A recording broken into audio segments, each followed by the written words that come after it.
Je n'ai pas salué individuellement chacune d'entre vous. Nous nous sommes vus il y a quelques années, nous nous sommes parfois revus ici ou là. On m'a qualifié d'expert, mais il y a tellement d'experts dans cette salle. Et nous partageons tous une petite partie de cette expertise, et on va essayer de faire rapidement. Vous m'excuserez, je vais peut-être aller très vite, mais nous aurons 2 jours et demi, pour échanger autour de ce que je vais vous dire. Je dois d'abord excuser mon ami, collègue et directeur du laboratoire, Jean-François Cerisier, qui n'a pas pu être avec nous, mais qui m'a dit de vous transmettre ses amitiés. Lui aussi est fidèle à ce mouvement et aurait souhaité, mais malheureusement, ses nombreuses obligations l'en empêchent d'être présent avec nous. Donc j'ai intitulé ça « Quelle place pour l'école dans une société numérisée ?» C'est banal, mais peu importe cet élément. Alors on va essayer de faire en sorte que la télécommande fonctionne. Pour commencer par cette photo, voilà, c'est ça le numérique. Aujourd'hui, c'est devenu ça. Et il y a 3 ans, 4 ans, 5 ans, 40 ans, 30 ans, 20 ans, on pressentait cela. Et l'observation, c'est que ça continue. Et c'est un premier point. Et la raison d'être du travail que vous avez engagé et qui continue, c'est parce qu'on est arrivé à un point tel qu'aujourd'hui, il nous faut effectivement nous arrêter un moment pour nous dire où on en est, mais il faut aussi nous dire quelles sont les perspectives, parce que ça a dépassé largement la plupart de ce que nous avions pu imaginer il y a 40, 30, 20, voire 10 ans. Alors, toujours la même chose, ça va être sportif. L'effet wow, vous savez, c'est toujours cette idée. Un constat. Aujourd'hui, ce qui est le constat, qui est indiscutable, c'est les équipements individuels mobiles. C'est un point important parce qu'il a renvoyé l'informatique dans une problématique très particulière et qui pose problème dans les collectifs, c'est que c'est d'abord la partie très individuelle, très personnelle, qui est touchée dans l'usage. On le voit dans les pratiques sociales, on le voit dans les pratiques sociales des adultes, des enfants, et on s'aperçoit qu'aujourd'hui, être équipé de manière individuelle et mobile est devenu une sorte de, je dirais, de seconde nature. On ne sait plus faire sans. 2 questions vives, évidemment, sont remontées régulièrement. Parce que, et là on parle aussi des parents, mais aussi de nous en tant que parents, c'est d'abord la question des écrans et de leurs effets. On a énormément d'échanges aujourd'hui, énormément de débats. Je pense au dernier livre d'Elena Pasquinelli, par exemple, sur ces questions-là, mais aussi plein d'autres personnes qui œuvrent là-dessus, sur les écrans et leurs effets. Évidemment, à la suite de Tisseron et autres. Et puis, l'autre question éducative vive, qui amène un ministre, et surtout nos élus, à discuter, à faire des lois, c'est les usages débordants des appareils numériques, en particulier smartphones, consoles de jeux et autres. Ces usages débordants sont ceux que un ministre, par exemple le nôtre en France, aujourd'hui nous dit attention, il faut qu'on le contrôle.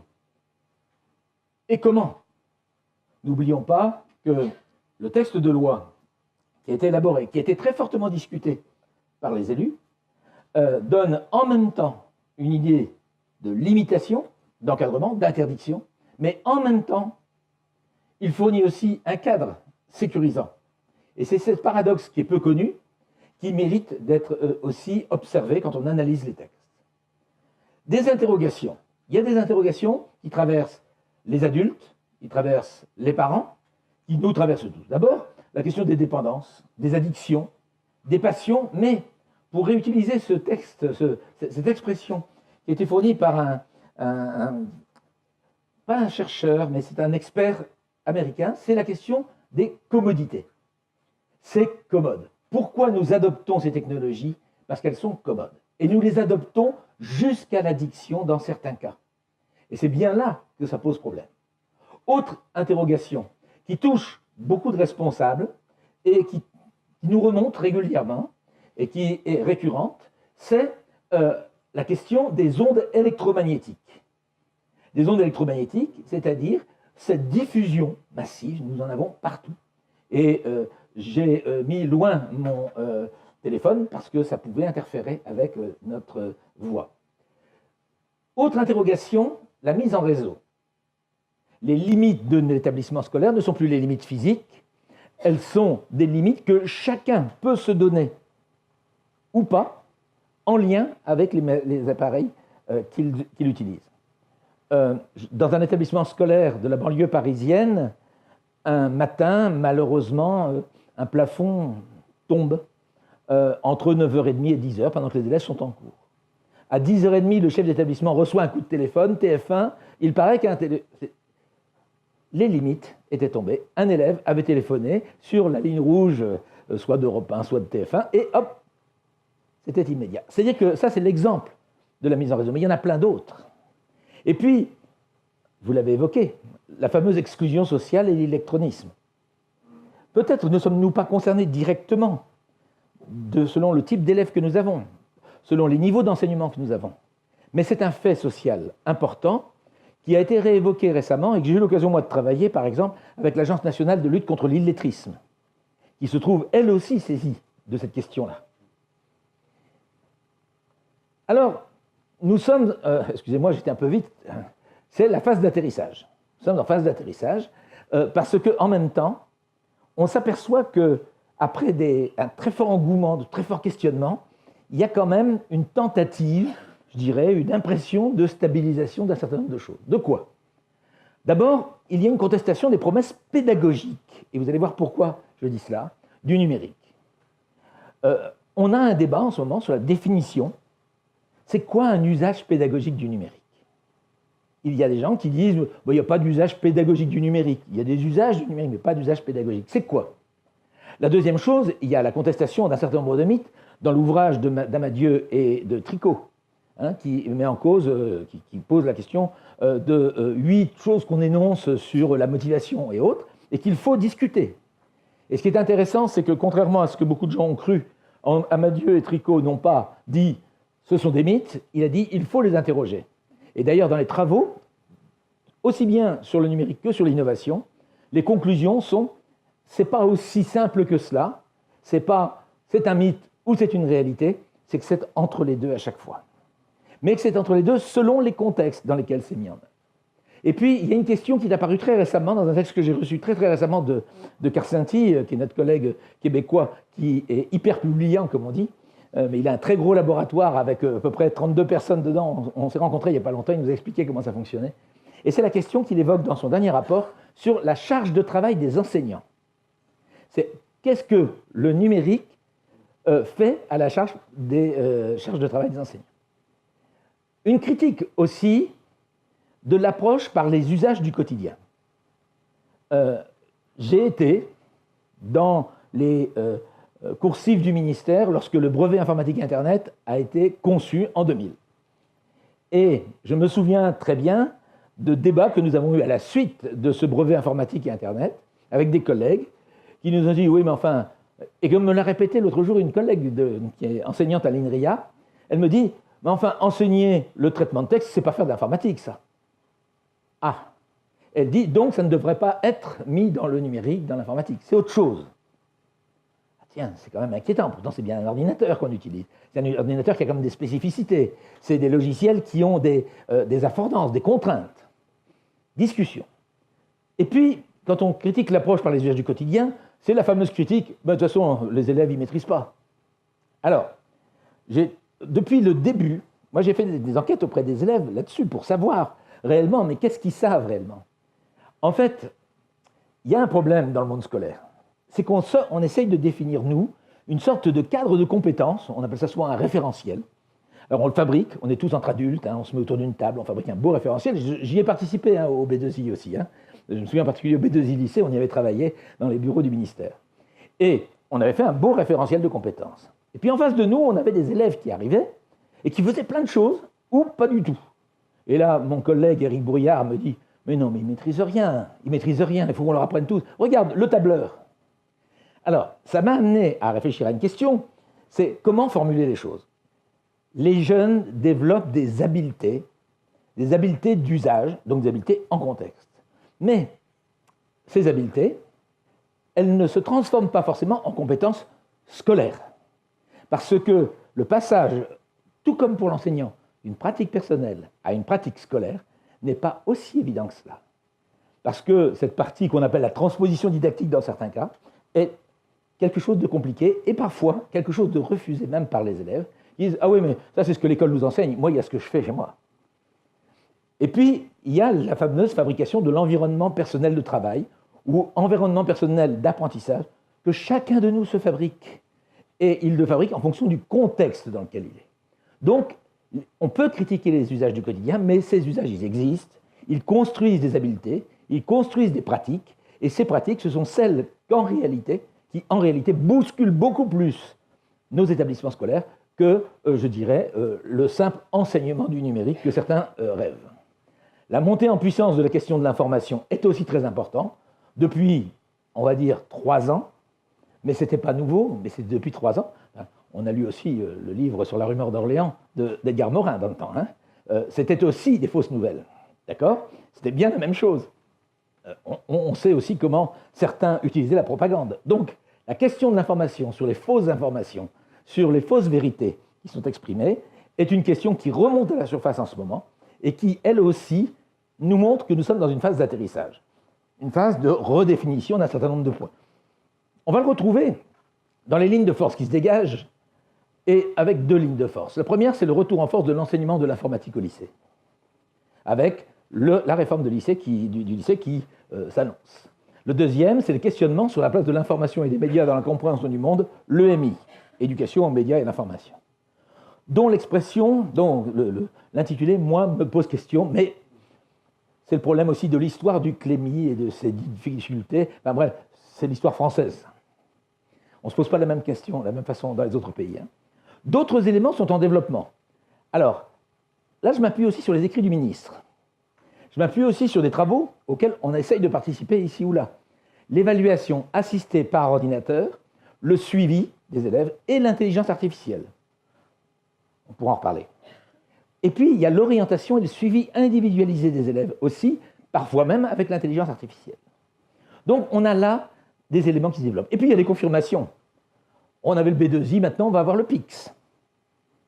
Alors, le PIX, c'est la nouvelle, je dirais, forme de référentiel auquel il va falloir qu'on s'adapte par rapport à ce qui est une reconnaissance des compétences des élèves, mais aussi des adultes.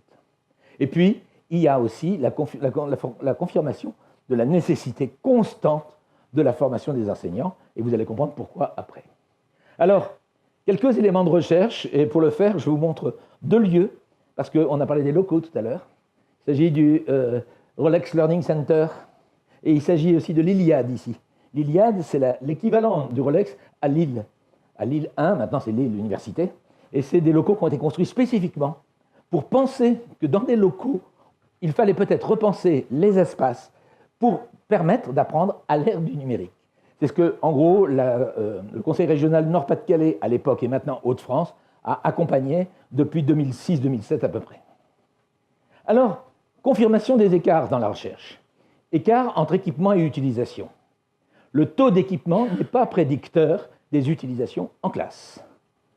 Une municipalité, comme la métropole de Lyon, qui distribue à toutes les écoles des tableaux blancs interactifs, quand on lui dit ben voilà, les usages, ce n'est pas tout à fait ce que vous auriez peut-être rêvé, eh bien, il se pose des questions. Mais eux, on dit, on en distribue. Et une directrice nous dit, bah oui, on m'a dit qu'on aurait ça, donc on a ça. Quel choix elle a eu? Aucun. On lui a dit, c'est la métropole qui donne. Point. La notion d'usage pédagogique reste mal définie, je l'ai dit tout à l'heure. La catégorisation des activités est difficile et se partage entre 3 pôles. En réalité, le pédagogique est pris dans 3 pôles. Pour ça, je vais vous amener à essayer de distinguer ces 3 pôles. Il y a le pôle biscolaire, il y a le pôle didactique des disciplines, vous l'avez évoqué tout à l'heure aussi en disant qu'il y a des disciplines privilégiées, et il y a ce qu'on appelle l'utilisation pédagogique, mais souvent on parle d'utilisation pédagogique du numérique, et on met tout dans le même sac. Il faut le distinguer, il faut qu'on le travaille, parce que si on veut travailler sur l'établissement apprenant ou le collectif établissement, il faut le prendre cela comme 3 piliers du fonctionnement du numérique à des fins pédagogiques, mais aussi à des fins éducatives dans l'établissement. La question, évidemment, des infrastructures fait souvent problème, c'est récurrent. Tous nos travaux le prouvent. nous sommes en dessous, à tout point de vue, des besoins réels qu'il y a si nous développons un usage massif du numérique dans 80% des établissements scolaires. En France et à l'étranger. En France et à l'étranger. Je me souviens, on parlait du Liban tout à l'heure, d'avoir observé il y a quelques années des séances où les jeunes ouvraient dans leur navigateur 10 ou 12 onglets, parce qu'ils se disaient, bah, tu comprends, j'en ouvre 10 ou 12, et puis il y en a bien un qui va arriver à un moment ou à un autre. Donc ils passaient leur temps à regarder, se disant, bah, il y en aura peut-être un qui va arriver. C'est habile, hein. Et puis il y a la question de la formation qui reste récurrente, je passe dessus. Alors, voilà ce que dit Kersinti dans l'enquête qui vient de sortir. Qu'est-ce qui est l'impact positif perçu par les enseignants? Alors, on a l'habituel, la motivation des élèves. On a la communication accrue. On a le gain de temps. On a la variété des tâches et travaux. On a la facilité de la gestion de l'enseignement. On a que là, ça favorise l'apprentissage. 17,4% seulement. On a facilite l'enseignement, 16,8%. Imaginez, et facilite le partage, 11,2%. Autrement dit, dans le bas, nous avons finalement des choses qui sont très factuelles, et dans le haut, on a des choses, on ne sait pas trop bien ce que ça veut dire. Donc il faut nous interroger là-dessus. Mais en même temps, il fait les impacts négatifs. Alors c'est bien parce que les impacts positifs, les impacts négatifs, vous allez voir. Alors ce qui est négatif, c'est que c'est chronophage. Le numérique bouffe du temps. Ensuite, deuxième chose, trop de problèmes techniques. Alors, quid des problèmes techniques? Est-ce que c'est des problèmes techniques de la compétence ou des infrastructures? Le manque de formation, la préparation, les outils qui changent trop, trop de courriels, gestion de classe. Et ça, c'est dans les établissements du Québec. Pas dans les établissements français, c'est les établissements du Québec. C'est quand même assez intéressant d'avoir ces informations-là, vous voyez. Alors, quelques éléments de réflexion. Les jeunes et le numérique d'abord. Là, je reprends aussi des travaux, entre autres d'André Tricot et d'autres. La capacité attentionnelle peut être modifiée selon le mode d'utilisation des moyens numériques. La question de la capacité attentionnelle, beaucoup de gens vont dire oui, non, ils ne sont plus attentifs. C'est pas vrai. C'est pas que les jeunes ne sont plus attentifs, c'est que les conditions pour être attentifs ne sont peut-être plus les mêmes que celles que nous avions auparavant. Et que donc l'organisation, justement, de nos séances pédagogiques, didactiques et autres, nécessite une réflexion. Les compétences multitâches des jeunes sont un mythe, de même que celles des adultes, des hommes ou des femmes. D'accord? Les femmes ne sont pas plus multitâches que les hommes et il n'y a pas d'autre. D'accord? Alors, renforcer l'apprentissage. Enrichissement et clarification. Alors, en fait, il y a un enrichissement. Hein? Enrichissement et clarification des supports utilisés. Ce qu'on observe, c'est que c'est ça le premier avantage du numérique. La première plus-value, c'est l'enrichissement et la clarification des supports utilisés. Les enseignants ont des supports de bien meilleure qualité que ce que nous avions lorsque nous utilisions les duplicateurs à alcool. Utilisation des pauses d'auto-évaluation pour renforcer les apprentissages. Les neurosciences, les gens qui font des travaux sur l'utilisation d'un certain nombre de dispositifs, dont en particulier les boîtiers de vote ou autres systèmes avec cliqueurs ou autres, nous montrent que les pauses d'auto-évaluation sont très intéressantes. Vous avez un ouvrage nord-américain sur justement ces pauses d'auto-évaluation, alors d'auto-évaluation ou de co-évaluation, sont très intéressantes sur le plan pédagogique. Favoriser les processus de catégorisation et de structuration des informations. Les travaux qu'ont fait Hofstadter et Sander dans un bouquin très intéressant sur l'analogie, et qui rencontre beaucoup de travaux en psychologie cognitive, nous montrent que la capacité de catégorisation est une capacité qu'il faut renforcer chez les enfants pour leur permettre de structurer l'environnement, surtout que l'environnement est très riche, très varié, et que donc c'est le moyen de leur permettre de mieux maîtriser. Catégorisation. Il faut savoir que l'une des hypothèses, d'ailleurs Stanislas Dehaene en parle dans son bouquin récemment, serait, et c'est été retrouvé dans d'autres travaux, serait que la catégorisation serait un mode de fonctionnement qui aurait une traduction physique dans le cerveau. Bien, serait, c'est une hypothèse de travail. Et puis, ne pas se fier à la motivation des premiers temps d'une pratique nouvelle. Vous avez vu tout à l'heure, il disait que ce qui est bien, c'est que c'est la motivation. Mais ce qui motive d'abord, c'est que, dis donc, c'est un peu différent de ce qu'on faisait avant. Hein. C'est un peu mieux. Puis au bout d'un moment, on dit, finalement, c'est la même chose, ça va. Il nous dit encore sortir la tablette. Bon, allez, on va le faire parce qu'il est gentil. Mais... Et puis en plus, on va pouvoir jouer un petit peu à côté. Ça ne se dit pas ça. Alors, moi, je me suis amusé. Alors, ce tableau-là, je ne vais pas vous le commenter parce qu'il est assez long. Je me suis amusé complètement à faire un travail de mise en parallèle d'un travail que je fais depuis de très nombreuses années sur les 4 domaines de base d'une séquence d'apprentissage. Ça, c'est mon travail à moi. Ça, c'est le travail de Dehaene que j'ai rapproché parce qu'il donne 4 pistes de travail. Vous savez, dans les différentes conférences qu'il a données récemment, il donne 4 pistes de travail. Et puis, j'ai essayé de voir qu'est-ce que ça donne en termes de pratique pédagogique avec et sans le numérique. Alors, premier impératif pour apprendre, ben, il faut d'abord observer. Observer, imiter, reproduire, percevoir. Deuxième impératif, alors du coup, Dehaene, lui, parle de l'attention, focaliser l'attention sur. Deuxième élément essentiel, l'expérimentation, essayer. Essayer, tenter. Vous savez, quand on regarde un jeune qui utilise un objet nouveau, alors quel que soit son âge, eh bien, il fait de l'expérimentation, il fait de l'essai-erreur. C'est ce que Stanislas Dehaene parle dans l'engagement actif. Comment on engage activement un élève, un jeune, dans son apprentissage. Attention, l'engagement actif, en ce moment, vous, tous, vous êtes dans un engagement actif. Ce n'est pas du passif, c'est de l'engagement actif, ça. Troisième élément, l'interaction. Pas d'apprentissage sans interaction. Que ce soit avec les collègues ou avec ce soit les adultes. Et puis, évidemment, ce que Dehaene appelle le retour d'information. Quatrièmement, réfléchir, c'est-à-dire consolider l'acquis par un temps de réflexivité. Quand, par exemple, on fait réécrire par des élèves à la fin de la journée à l'école primaire ce qu'ils ont vécu, lorsque l'on fait partager à un temps donné, à la fin d'une séance ou d'une séquence, un certain nombre d'acquis, on essaye de consolider les acquis. Alors, si on le prend en termes uniquement de mémorisation, par exemple, il y a des techniques, Alain Liguori avait écrit là-dessus des choses très intéressantes. Évidemment, à droite, vous avez ce qui peut correspondre en matière d'action. Alors, je vous donne, cela sera mis sur le site, évidemment, ce document. Alors, pédagogie didactique et vie scolaire. Je vais revenir rapidement là-dessus. Alors, excusez-moi, j'ai essayé de mettre un chef d'orchestre, mais j'ai essayé aussi de mettre ce que ça pourrait être, si on n'y faisait pas gaffe, le numérique, si on ne faisait pas très attention, la machine, ça c'est un objet assez bizarre qui permettait de travailler aussi, à l'époque on essayait de travailler sur les sensations et les émotions avec le numérique. Des boîtes dans lesquelles il y avait des vibrations, c'est un peu, vous savez, pour ceux qui ont été dans certains trucs où on est dans l'immersion complète, dans la simulation complète, où on ressent des choses physiques. Et puis là, c'est nos étudiants, d'ailleurs, ça c'est nos étudiants de la fac de Poitiers, qui sont très attentifs dans un exposé. Alors, des utilisations croisées. Alors, je vais distinguer les utilisations. Je vais dire, tout ça, c'est ce qu'on appelle c'est ce que j'appelle des dimensions pédagogiques de l'apprentissage, mais qui ont des spécificités. En vie scolaire, vous avez tout ce qui est les outils d'évaluation, les notes, les logiciels de notes, les logiciels de suivi des apprentissages, le logiciel de suivi des comportements. Est-ce qu'ils ont été sages, pas sages? Est-ce qu'ils ont eu des punitions, pas des punitions? Est-ce qu'ils ont eu des autorisations d'absence, pas d'autorisation d'absence? C'est de la pédagogie, ça aussi. Ça fait partie de l'apprentissage. Deuxième élément, le rôle des outils de gestion logistique des enseignements. Les emplois du temps. Et les emplois du temps, c'est formidablement pédagogique. Quand un enseignant d'école primaire décide de mettre plutôt telle activité à tel moment qu'à tel autre, de faire une rupture d'une autre façon, c'est pédagogique. Ce n'est pas une affaire uniquement technique. Et souvent, on se trompe parce qu'on réduit ces choses-là à la technique. Quand on affecte des salles à une activité, ou quand on n'arrive pas à l'affecter, ou qu'on est obligé d'affecter des salles qui ne conviennent pas à l'activité, eh bien, on a là aussi un choix pédagogique.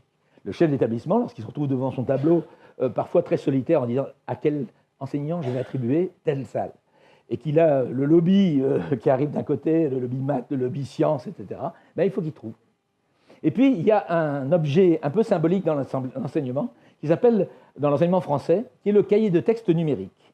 Alors, il a d'autres noms dans d'autres pays, mais il s'appelle le cahier de texte numérique. Et ce cahier de texte numérique, il est étonnamment riche d'usages très divers, qui sont bien au-delà de ce qui était prévu dans le fameux cahier de texte mythique de l'enseignement scolaire des années 60.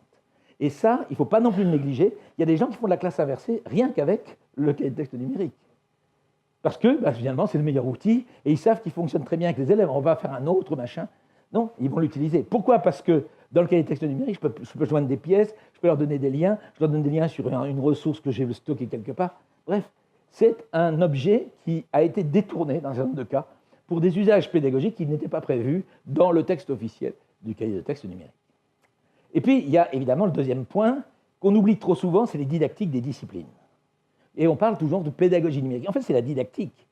La didactique, c'est l'utilisation des applications dédiées au contenu. Alors, des applications, c'est des logiciels spécifiques. Quand vous travaillez avec un prof de sciences de la vie et de la Terre, quand vous faites de l'expérimentation assistée par ordinateur, vous avez un certain nombre d'usages qui sont des usages didactiques et aussi pédagogiques. De la même façon, l'utilisation des applications transverses et ses détournements. tous les enseignants qui utilisent telle ou telle application qu'ils ont récupérée, tel ou tel logiciel, parce que ça va leur servir. Le professeur qui enseigne l'écriture en utilisant le correcteur orthographique fait du détournement pédagogique et didactique d'un objet qui est un objet, je dirais, tout à fait banal. Largement sous-utilisé, hein, rassurez-vous. Et puis, il y a évidemment la recherche d'informations et l'accès des ressources, qui est promu depuis très très longtemps dans les textes officiels, mais qui a été mis de côté et qui aujourd'hui est de plus en plus porté par les enseignants, qui demandent et qui amènent les élèves à aller à cette recherche d'informations. Et puis dans la pédagogie, il y a tout ce qui est la différenciation des parcours. Il y a les travaux collectifs et collaboratifs que l'on voit de plus en plus. Il y a les outils transversaux de suivi et d'évaluation du travail des élèves, et tant d'autres choses que je n'évoque pas ici, mais qui sont dans ce domaine-là aussi le moyen de faire ce lien entre ces trois domaines qui font un tout dans l'établissement. Et quand vous analysez l'établissement et le numérique dans l'établissement, il faut le voir comme un tout. Ce que peut le numérique dans ce cas-là, sortir de l'enfermement de l'idée de la seule transformation pédagogique que je viens de faire.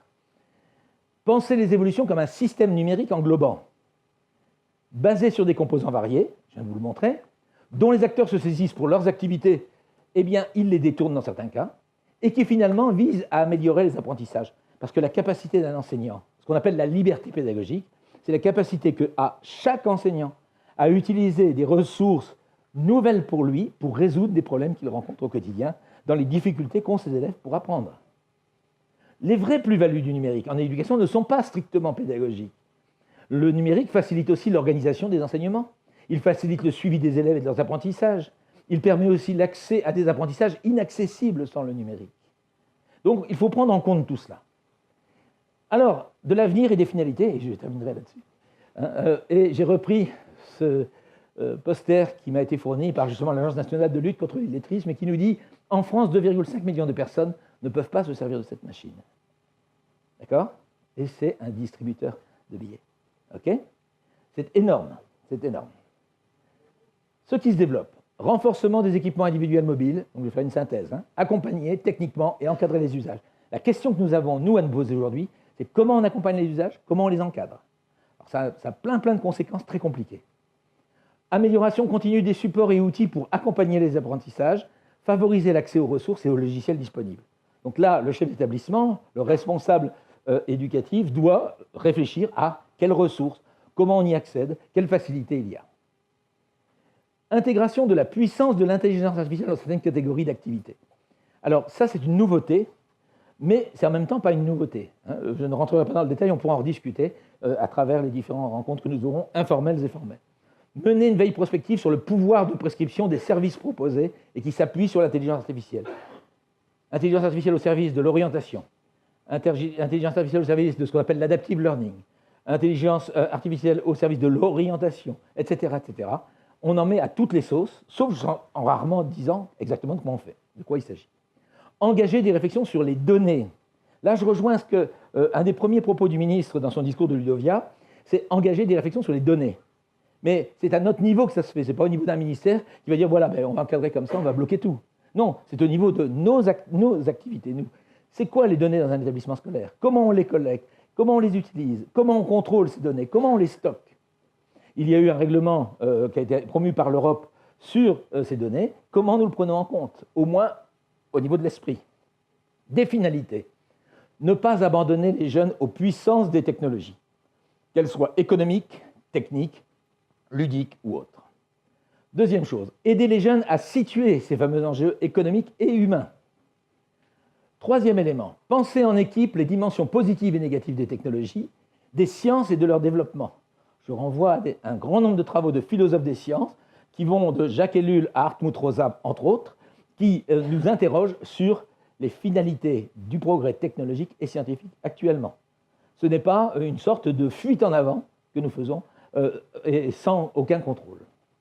Créer des environnements qui permettent aussi bien le développement des pratiques que leur mise à distance. Nous devons, lorsque nous créons des environnements dans nos établissements scolaires, environnements numériques, il faut d'abord les réfléchir en système et faire en sorte qu'ils permettent aussi bien le développement de pratiques que la mise à distance de ces pratiques. Finalement, c'est penser le développement du numérique au cœur, et on ne s'est pas concerté avant, au cœur d'un nouvel humanisme, parce que je pense, à l'instar de Milad Douéhi, qui était présent il y a 4 ans à Dijon, ou 3 ans à Dijon, eh bien, on a retravaillé avec lui après et avec d'autres. Je pense qu'on est en train de construire un nouvel humanisme dans une société différente. Et je pense qu'à haut niveau de nos établissements scolaires, nous pouvons tout à fait engager cette réflexion parce qu'elle va guider notre action. Je vous remercie de votre attention.